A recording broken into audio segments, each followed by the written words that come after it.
Yo, what is going on, guys? It's been a while since I made my last tutorial, so I've been busy with other edits, school generally.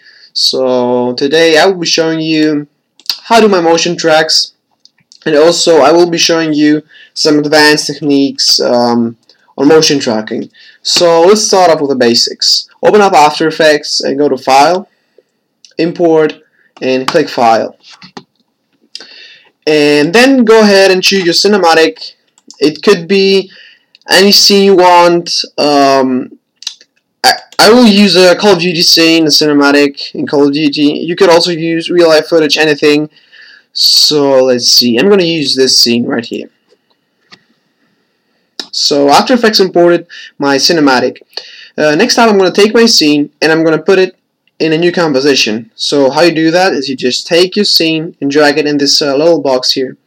So now once we're here, you will see that we have a scene in our composition. So because this is, I'm going to move this a little bit forward and just cut it at the points I want. So let's say I'll cut it here because I want the motion track to be right here. So move this a little bit forward. Yeah. So looks pretty cool, pretty decent actually. Now, what we're going to do next is the most important thing, because without that we won't be able to motion track. So type in 3D camera tracker and apply this to here. Now this will automatically track your footage, and you just have to wait until it's done. It will pop up with something called here, you know, how much framed it is. It just takes a while, so I'm going to stop the video here and be right back to you guys. So yeah, I'm back, and as you see now we have all these track points. So whenever I go, a little circle pops up, and that means we can put something there. Well, a lot of people might not get this track points, so to fix that, just click here, and it might be somewhere else. It could be on the back view. So if I just click on this, I won't have the track points. So just go to your camera and choose the active camera mode. So you get all the track points. Now I'm going to choose a solid place to track. So I think it looks pretty decent there. So I'm going to click there, and I'm going to right click on that and create a null in the camera. Next up, just position, you know, whatever you want in the scene. And if you move forward in the timeline, you will notice that this is actually tracked. Let me show you. There you go.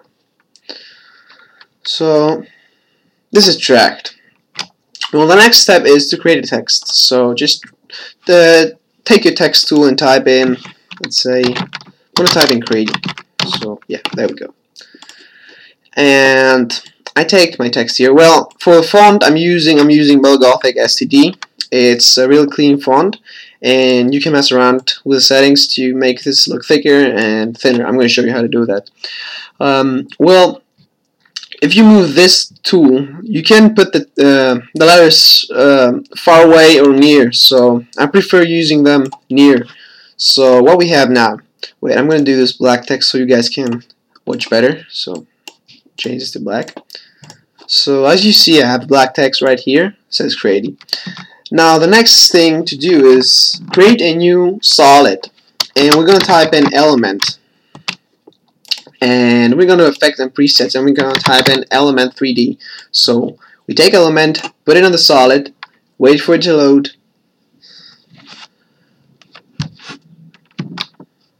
So it loaded, and we're going to go to custom layers, custom text and masks. And for the path layer number 1, we're going to choose our text, which is Creedy. Close this up, go to custom texture maps, and choose our scene, which is 2015. So close that up and hit scene setup.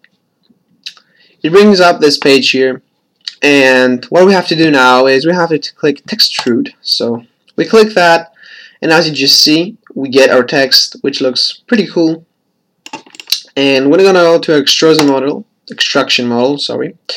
And we can change the bevel scale. We can make this really thin, we can make this really fat, and I prefer somewhere in the neighborhood of 80%. So it looks like that. Well, now we have to apply some materials. Well, I have the Pro Shaders pack. You can of course download that and use it, or if you don't have the Pro Shaders pack, you can just go to materials and choose one of these. The best one of these materials is usually the chrome or the white shiny. Well, I'm gonna go to my Pro Shaders. I'm gonna go to metal. If you have this, I definitely recommend using them. And I use the metal grunge. And probably we have a lot of grunges here, and you can just see what fits you. And I think this metal grunge, the black one, does really look cool. So I'm gonna use this one. Hit OK. And as you see, we get immediately our 3D text in there. But if I move forward in the timeline, this will be untracked, so it won't follow our scene as it should do. So what I can do is I can turn off my text layer and still have this, and go to my tracking and hit P, and it brings up the position options. So go ahead and go to element again, go to group 1, particle applicator. And what we're going to do is we're going to copy these values and put them in elements. So the first value, we're going to hit Control C to copy it and put it in X position. So there it says 640, so Control V, paste it. Take the second one, paste it in the second box, and the last one underneath in the position Z. So our text is there. Well, it's kind of small. It's too small actually, so what we're going to do is we're going to go to particle look, and we're going to scale this up. Well, there we go, we have a text, but it still does not look matching with the scene. So what we're going to do is we're going to mess around with the position a little bit. So we're going to go to rotation, and we're probably going to rotate this a little bit.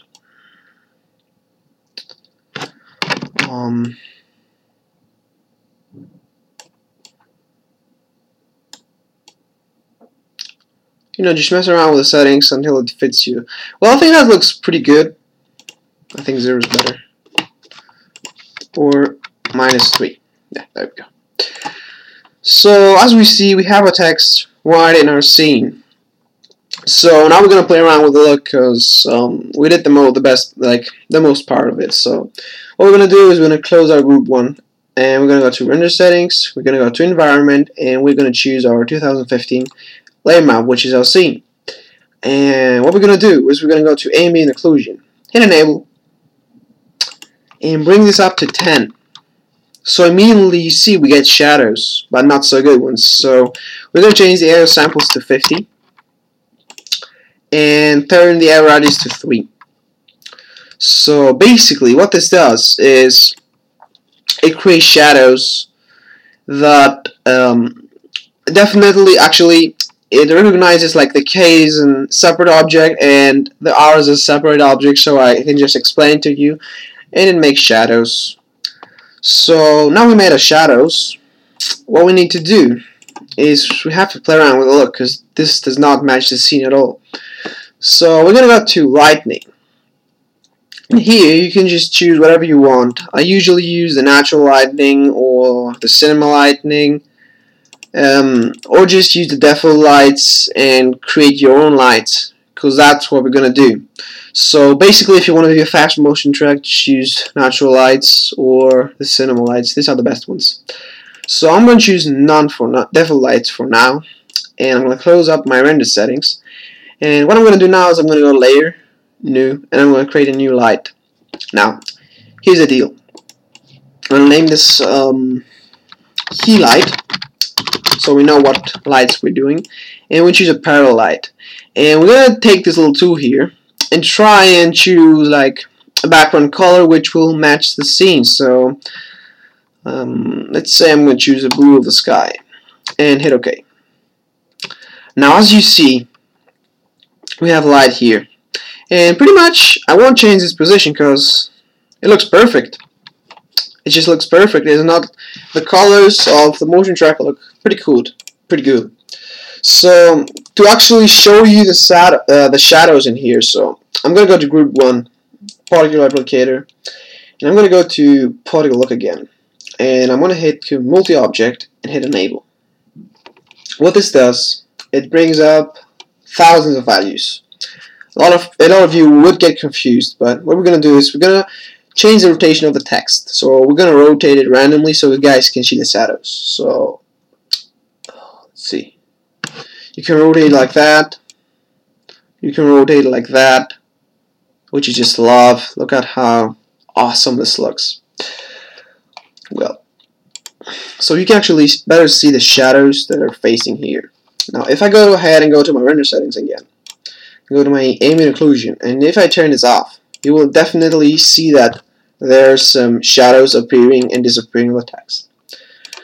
So, we did most of the lighting and everything like that, so what we're going to do next is we're going to type in some curves, and we're going to apply this to here. And what we'll do is we're going to change a little bit of the contrast and the lighting in the text. So we're going to drag this slightly down, and at the end slightly up. So you don't really need a huge correction on the text. Now I'm going to choose some fast blur. Type in fast blur and take the fast blur and change the amount to 0.4, so it kind of looks more blurry. So you know, if you go, like if you zoom in, you see that the text is in the scene like matched. Like if I go to 0, you see that it's very sharp, and we don't want that. So 0.4, 0.3 is very good. And if you don't want to use fast blur and you have very good camera settings, what you can do is we're going to turn off the fast blur. We're going to go to our camera, open this up, go to camera options, and if you see here, you can enable the depth of field, which will definitely give a blurry look to our text. Now if I turn this off, oh shit, turn this off, we will get this again, and if I turn it on, we get the blur effect. But I think it's too much blur, but you can change that here by turning down the blur level. But you know, depth of field is not really for motion tracking, it's more for if you want to do a VFX scene with a lot of lights and everything like that, it's recommended to use the depth of field. But for this tutorial, I will use my fast blur, which looks better. Now, we're basically done with the motion tracking, and if you move in this scene, you will see our text being concentrated in a point, motion tracked, looking cool. And other things you could do with this text is you could go to group 1 again, go to particle look, go to multi-object again, like here, the multi-object. And if I keyframe the rotation, I can go a little bit forward, change some values, and I get an animation instantly. So thanks for watching, guys. Please leave a like and comment, and go check out the links I have on my main channel that will have some tutorial ideas, and you can choose what I can do as a tutorial next. So you guys chose this week to do some motion tracking, and here it is, guys. So hope you enjoyed, and have a nice day.